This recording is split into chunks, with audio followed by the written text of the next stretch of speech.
ओम शांति। 3 मार्च 2023 ईश्वरीय ज्ञान। आज की मुरली। मीठे बच्चे, जब स्वच्छ पौधों पर 5 विकारों की मैल चढ़ती है तब भ्रष्टाचार बढ़ता है। अब तुम्हें श्रेष्ठाचारी बनना और बनाना है। प्रश्न: श्रेष्ठ बनने के लिए श्री श्री शिव बाबा की श्रेष्ठ मत कौन सी मिलती है? उत्तर है, श्रेष्ठ बनने के लिए बाप की श्रीमत है, बच्चे कम से कम 8 घंटे मेरी सर्विस पर रहो। भल 8 घंटा उस गवर्नमेंट की सर्विस करो, लेकिन 8 घंटा मुझे याद करो व सुदर्शन चक्र फिराओ, साथ साथ शंख ध्वनि करो।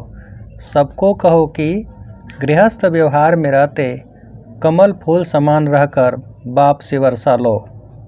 गीत: किसने यह सब खेल रचाया? ओम शांति। मीठे मीठे बच्चों ने गीत सुना।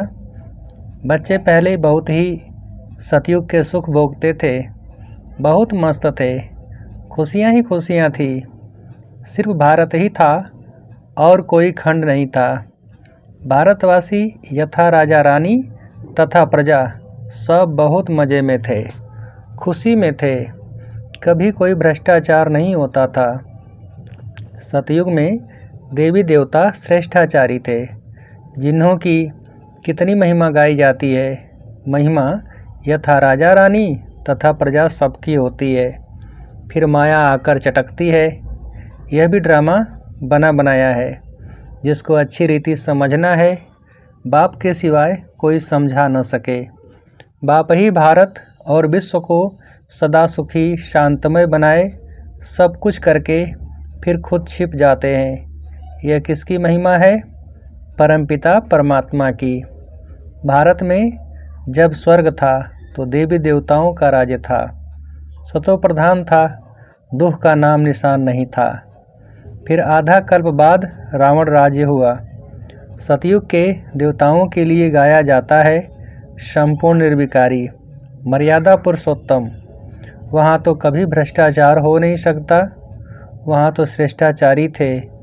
पौधे जो स्वच्छ थे उन पर 5 विकारों की मैल चढ़ने से भ्रष्टाचार होते होते अब पूरा भ्रष्टाचार हो गया है। राजा रानी तथा प्रजा जो श्रेष्ठाचारी थे वह सब अभी भ्रष्टाचारी बन पड़े हैं। गाते भी हैं, मुझ निर्गुण हारे में कोई गुण नहीं, आप ही रहम करो ओ गॉड फादर। रहम मांगते हैं। देवी देवताओं के आगे जाकर कहते हैं, हमको ऐसा बनाओ। ड्रामा को तो जानते नहीं कि वह फिर ऐसा कब बनेंगे। तो तुम श्रेष्ठाचारी थे, भ्रष्टाचार का नाम नहीं था। इस समय सभी मनुष्य भ्रष्ट बन पड़े हैं, यथा राजा रानी तथा प्रजा। अब भ्रष्टाचारी से श्रेष्ठाचारी कैसे बन सकते हैं, यह कोई नहीं जानते हैं। यह ही पति दुनिया, भ्रष्टाचार होना ही है। अब बाप कहते हैं, जो कुछ समझो वह फिर औरों को समझाओ। बाप की महिमा गाते हैं, अपने आप सब कुछ करके अपने आप छिपाया। निराकार भगवान को आना जरूर पड़ता है। शिव जयंती मनाते हैं, कैसे आते हैं अभी तुम बच्चे जानते हो। शिव है पतित पावन, उनको आना ही तब है जब सारी सृष्टि पतित बन जाती है। उसको आकर पावन बनाना है। 2-4 को तो पावन नहीं बनाएंगे ना। यथा राजा रानी तथा प्रजा पावन थे, फिर अब यथा राजा रानी तथा प्रजा पतित हैं। अभी तो राजा रानी है नहीं, जानते हैं राजे लोग थे, अब उन्हों की राजाई है नहीं। ब्रिटिश गवर्नमेंट थी तो साहूकार लोग, जमींदार आदि धन देते थे। कोई ने 20-30 हज़ार दिया तो टाइटल मिल जाता था। बाबा अनुभवी है ना। शिव बाबा ने भी अनुभवी रथ लिया है, ऐसा वैसा रथ थोड़े ही लेगा। बड़े बड़े राजाए होते हैं, वह घोड़े बहुत फर्स्ट क्लास रखते हैं। जानवरों में भी कोई कोई बहुत अच्छे होते हैं, जैसे ऊँट कोई बहुत अच्छे होते हैं, बैठो तो जैसे एरोप्लेन चलता है। कोई तो ऐसा होता है जो बहुत डंडे लगाने पड़ते हैं। तो बरोबर यह भारत 5000 वर्ष पहले स्वर्ग था। यह तो मशहूर है, क्रिश्चियन लोग भी कहते हैं क्राइस्ट से 3000 वर्ष पहले स्वर्ग था। तो बरोबर कल्प 5000 वर्ष का हो गया। खुद ही कल्प की आयु बतलाते हैं, फिर सतयुग को लाखों वर्ष का देते हैं। ऐसी ऐसी पॉइंट्स बाबा समझाते हैं जो धारण कर दूसरों को समझानी है, परंतु समझाते नहीं। अभी तुम बच्चे जानते हो, बरोबर हम श्रेष्ठाचारी थे, यथा राजा रानी तथा प्रजा श्रेष्ठ थे।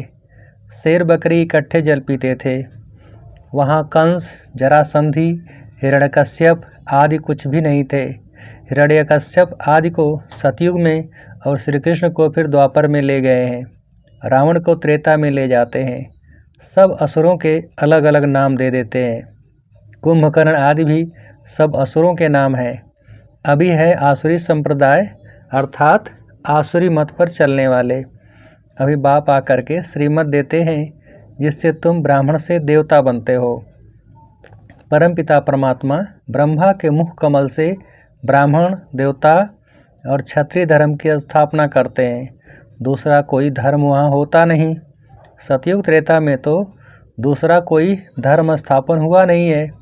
दोनों युग की एज तो एक जैसी 1250 वर्ष है। सतयुग में दैवी राज्य, त्रेता में क्षत्रिय राज्य, सूर्यवंशी और चंद्रवंशी। यह सूर्यवंशी और चंद्रवंशी राजधानी किसने स्थापन की? क्या ऐसे कहेंगे कि चंद्रवंशी राजधानी राम ने स्थापन की? सूर्यवंशी राजधानी लक्ष्मी नारायण ने स्थापन की? नहीं, दोनों ही स्थापन करने वाला परमपिता परमात्मा है। स्वर्ग का रचयिता है बाप। सतयुग त्रेता की राजाई रची है। गाया भी जाता है, परमपिता परमात्मा ने ब्रह्मा मुख से ब्राह्मण, देवता और क्षत्रिय धर्म रचा। बाप कहते हैं, यह जो तुमको ज्ञान सुनाता हूँ, यह फिर प्रायः लोप हो जाएगा। इस्लामी, बौद्धि आदि जो धर्म स्थापन करके गए हैं, उनका नाम, रूप, देश, काल आदि तो नहीं भूलेंगे। उनको तो सब जानते हैं ना। यह देवता धर्म है, यह देवता धर्म मैं कैसे स्थापन करता हूँ, यह ज्ञान सब भूल जाएंगे। द्वापर में फिर कितने धर्म स्थापन हो जाते हैं। एक ही इस्लामी बौद्ध धर्म में यह सैकड़ों हो गए हैं। आपस में कितना लड़ते हैं। अभी तुम जानते हो बाबा कैसे सब कुछ करके अपने आप को छिपा लेता है। स्वर्ग में जो देवी देवताएं थे, उनको फिर माया आकर चटकी, पूरे बेगुण बन गए हैं। गाते भी हैं, मुझ निर्गुण हारे में कोई गुण नहीं। तब तो गुणवान देवताओं की पूजा करते हैं। बड़े बड़े राजाओं के पास अंदर महलों में मंदिर रहते हैं, पूजा करते हैं। ऐसा कोई राजा नहीं होगा जिसके पास मंदिर न हो। अब बच्चे जानते हैं, शिव बाबा के श्रीमत पर चलना है, कदम कदम पर श्रीमत लेनी है, तब ही सो देवी देवता बनेंगे। परंतु श्रीमत पर भी चलते नहीं। बाबा कहते हैं, कोई भी बात में मूझो तो चिट्ठी लिखकर पूछो। बाप को याद करो। माया ऐसी है जो स्वर्ग स्थापन करने वाले परमपिता परमात्मा को याद करने नहीं देती।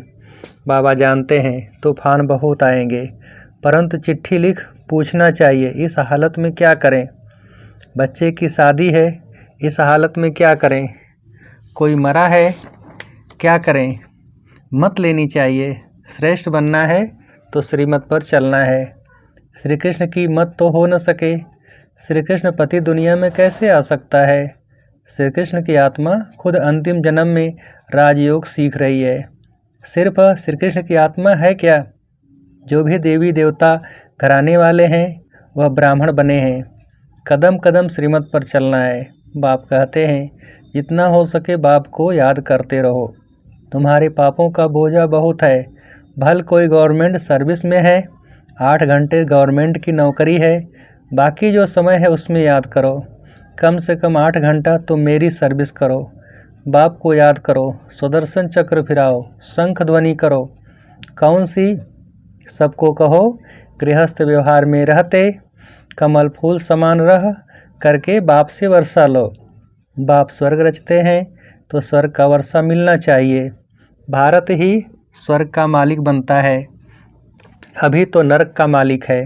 नरक में दुखी होते हैं, तब बाप को याद करते हैं, परंतु जानते नहीं कि बाप क्या देगा।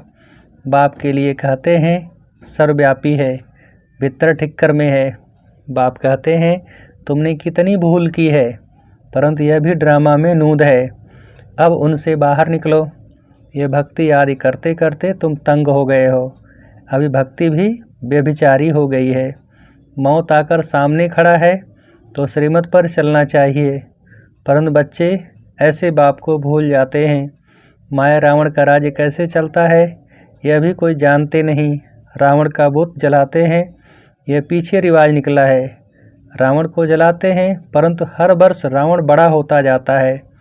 आगे 10 फुट का बनाते थे, फिर 15 फुट का बनाया, फिर 50 फुट, ऐसे एकदम छत जितना लंबा बनाते हैं।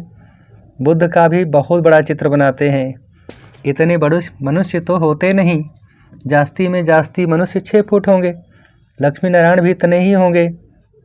ऐसे नहीं वहाँ आयु बड़ी होती है तो बड़े बन जाते हैं, नहीं, मनुष्य मनुष्य ही हैं। जैसे अभी देखते हैं भिन्न भिन्न वैरायटी है, कोई काले कोई कैसे।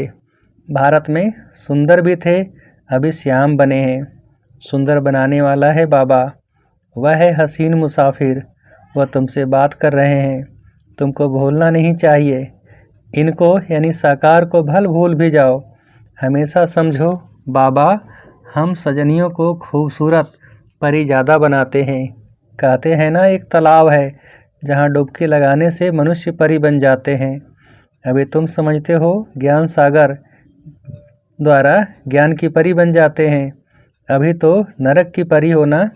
बल कितना भी कोई फैशन करे, पाउडर आदि लगावे, फिर भी है तो नरक में ना।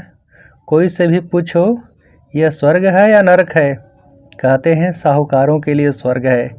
स्वर्ग नरक को जानते भी नहीं तो श्रीमत का ख्याल रखना चाहिए। श्रीमत को भी जानते नहीं, जिसने इतना श्रेष्ठ बनाया उनका नाम रूप गुम कर दिया है। गाते हैं तुम माता पिता हम बालक तेरे। अब माता किसको कहा जाता है यह तुम जानते हो जरूर। जिसमें बाप प्रवेश का रचना रचते हैं उनको माता कहेंगे। यहाँ तुम समझते हो हम प्रजापिता ब्रह्मा की मुख वंशावली हैं, शिव बाबा के पोत्रे पोत्रियाँ हैं, तो बाप के भी नाम हैं। बीच में बाप दलाल जरूर चाहिए जो तुम पोत्रे पोत्रियाँ कहलाओ। दादे से वर्षा लो तो यह दलाल है, इनसे वर्षा मिल नहीं सकता। इनको भी वर्षा शिव बाबा से लेना है, शिव बाबा की मत पर चलना है। तुम्हें ब्रह्मा के द्वारा शिव बाबा से वर्षा मिलता है, परंतु बाबा कहते हैं तुम इनको भी भूल जाओ, शिव बाबा से तुमको मत लेनी है। शिव जयंती मनाते हैं परंतु बिल्कुल जानते नहीं, स्वर्ग बनाने वाले बाप का यादगार गुम कर दिया है, नर्क बनाने वालों के यादगार रख दिए हैं। दिन प्रतिदिन भ्रष्टाचार होता जाता है।